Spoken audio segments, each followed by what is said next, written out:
Maoist party polit bureau సభ్యుడు Mallojula Venugopal alias Sonu, అట్లాగే ఆ పార్టీకి చెందిన మరో అగ్రనేత తక్కెలపల్లి వాసుదేవరావు అలియాస్ సతీష్ అలియాస్ ఆచన్న లొంగిపోయిన తర్వాత, అంటే అక్టోబర్ 14 వాళ్ళు లొంగిపోయారు. అక్టోబర్ 14 నుంచి ఇప్పటి వరకు, అంటే ఆల్మోస్ట్ ఇప్పుడు మనం జనవరిలో ఉన్నాం, జనవరి ఫస్ట్ వీక్లో. సో ఇప్పటి వరకు అక్టోబర్, నవంబర్, డిసెంబర్ 3 నెలలు గడిచిపోయాయి. ఈ 3 నెలలుగా ఫెలో ట్రావెలర్ పేరిట పుంకాలుగా వ్యాసాలు వస్తున్నాయి. ఇది విప్లవ రచయితల సంఘానికి సంబంధించిన, అంటే విరసంకు సంబంధించిన మ్యాగజైన్స్లో, లేకపోతే విరసం ఆధారిత ఇది వెబ్సైట్స్లో పెద్ద ఎత్తున పుంకాలుగా వస్తున్నాయి వ్యాసాలు. ఈ వ్యాస పరంపర అంతా ఏంటంటే, మల్లోజుల వేణుగోపాల్ అండ్ వాసుదేవరావు, లేకపోతే మరెవరైనా సరే, ఎవరు లొంగిపోయినా సరే అది విప్లవ ప్రతిఘాతుకం, అది విప్లవానికి ద్రోహం చేసిన చర్య. అండ్ అసలు మీకు ఆయుధాలు ఏం ఆయుధాలు? అవి ప్రజాయుద్ధ ఆయుధాలు. అందులో ఆయన ఏం చెప్తున్నాడంటే, ఫెలో ట్రావెలర్ దగ్గర ఏం చెప్పాడంటే ఒక వ్యాసంలో, అసలు మీకు ఈ ఆయుధాలు ఎక్కడివి? ప్రజలు ఇచ్చిన ఆయుధాలు. ప్రజాయుద్ధ ఆయుధాలను శత్రువుకు అప్పగించే అధికారం మీకు లేదు. ఓకే, శత్రువు కంటే పోలీసు బలగాలకు, అంటే రాజ్యానికి, కేంద్ర ప్రభుత్వానికి లేదా రాష్ట్ర ప్రభుత్వాలకు శత్రువుకు అప్పగించే అధికారం మీకు లేదు.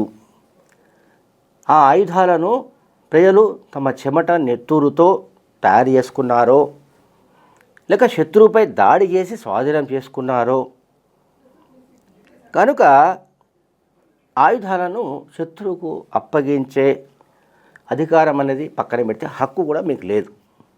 అయినా మీరు ఈ రకంగా వ్యవహరించారు. అట్లాగే ఒకవేళ లొంగిపోయే ముందు ఆయుధాలను పార్టీకి అప్పగించవలసిందిగా పార్టీ చేసిన హెచ్చరికను కూడా ఖాతరు చేయకుండా లొంగిపోయారంటే, మీరు ఏ మేరకు ప్రలోభాలకు గురైనట్లు, మీరు ఏ మేరకు వాళ్ళతో చేతులు కలిపినట్టు, ఎవరు శత్రువుతో. ఈ రకంగా వ్యాసాలు కొనసాగుతున్నాయి. అండ్ దాంట్లో ఇంకేమున్నాయంటే, గోవిందరెడ్డికి మించిన ద్రోహం ఇది అని కూడా వాళ్ళు రాశారు. గోవిందరెడ్డి గురించి ఒక్క మాటలు చెప్పాలంటే, ఆయన ఆ పార్టీకి చెందిన కేంద్ర కమిటీ సభ్యులు నల్లాది రెడ్డి, సంతోష్ రెడ్డి, శీలం నరేష్ బెంగళూరులో ఉన్నప్పుడు గోవిందరెడ్డి అనే ఆ పార్టీకి సంబంధించి షెల్టర్ ఎవరైతే నడిపిస్తున్నాడో, అంటే డెన్ నిర్వహిస్తున్న గోవిందరెడ్డి, ఆయన ఉమ్మడి మా నల్గొండ జిల్లాకు సంబంధించిన వ్యక్తి. గోవిందరెడ్డి ఇచ్చిన సమాచారంతోనే ఆ ముగ్గురిని పట్టుకొని కాల్చి చంపారన్నది అప్పట్లో వచ్చిన అభియోగం. అది నిజం కూడా కావచ్చు. సరే, గోవిందరెడ్డి ఇప్పుడు ఎక్కడున్నాడో ఏంటి ఎవరికి తెలియదు, అదొక మిస్టరీ. అయితే ఇప్పుడు మల్లోజుల వేణుగోపాల్, తక్కెలపల్లి వాసుదేవరావు, ఇతరులు ఎవరైతే లొంగిపోతున్నారో వీళ్ళంతా కూడా గోవిందరెడ్డి కంటే ఎక్కువ ద్రోహం చేస్తున్నారు అని ఈ ఫెలో ట్రావెలర్ రాస్తున్నాడు. ముగ్గురు కేంద్ర కమిటీ సభ్యులు ఎన్కౌంటర్లో చనిపోయినా, అమరులైనా, ఒక కంట కన్నీరు తూర్చుకొని మరొక కంట అగ్నిజ్వాలలు వెదజల్లినట్లుగా ఒక సంవత్సరం తిరిగే లోపే, అంటే అరౌండ్ 1999 ఎండ్లో చివరిలో ఈ ముగ్గురు ఎన్కౌంటర్ అయింది. ఆదిరెడ్డి అండ్ సంతోష్ రెడ్డి, శీలం నరేష్ని. ఆ తర్వాత 1 ఇయర్కే ప్రజా విముక్తి గెరిల్లా సైన్యం ఏర్పాటైంది.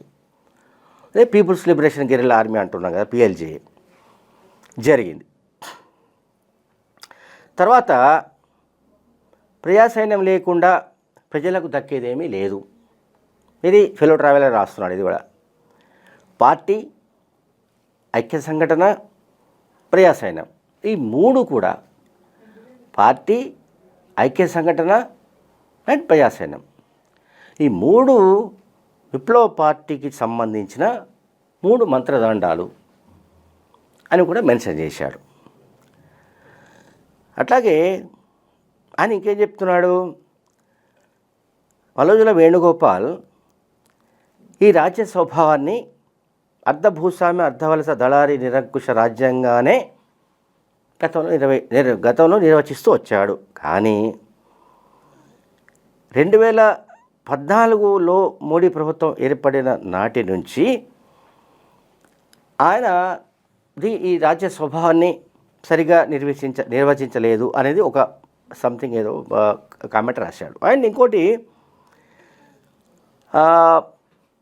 ఈయన ఎవరు వలోజుల వేణుగోపాల్ సరే యవ్వన ప్రయాణం నుంచి ఆల్మోస్ట్ 63-64 ఏళ్ల వయసు దాకా ఆయన ఆ పార్టీలో అంకితభావంతోనే పనిచేశాడు.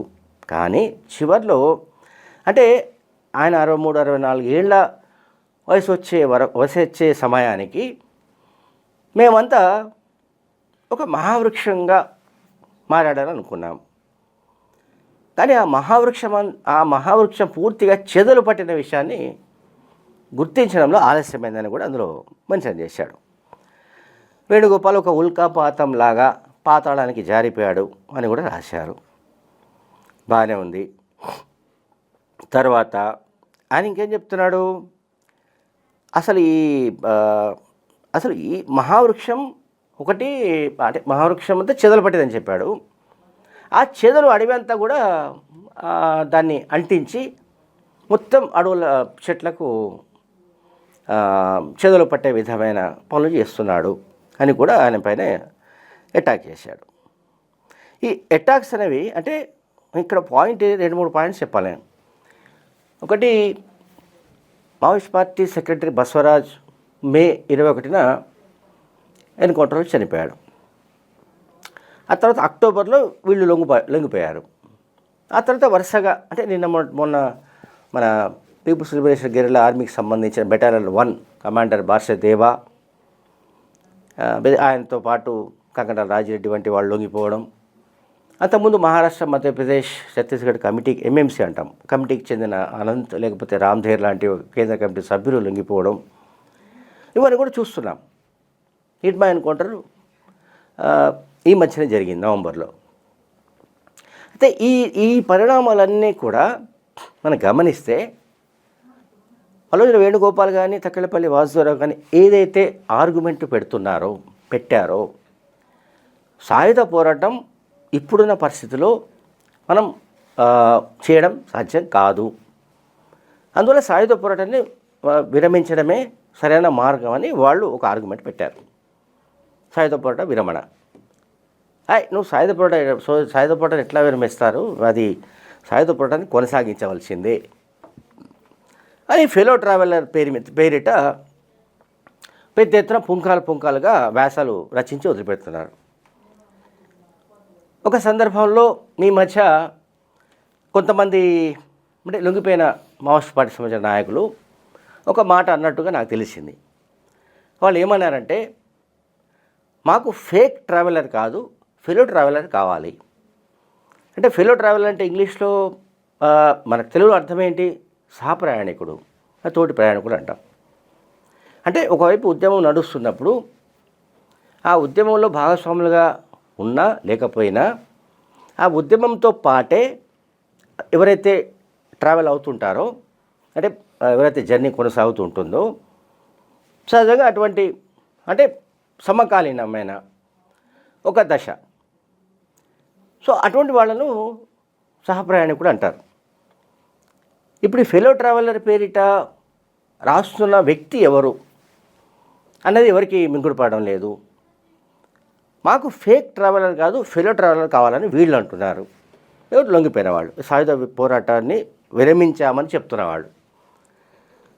ఎందుకంటే ఈ ఫెలో ట్రావెలర్ ఏమో సాయుధ పోరాటాన్ని విరమించడానికి ఒప్పుకోవడం లేదు, విరమించడానికి తప్పుపడుతున్నాడు. పైగా తుపాకులు పార్టీకి ఇమ్మంటున్నాడు, పైగా యుద్ధాన్ని కొనసాగించాలంటున్నాడు.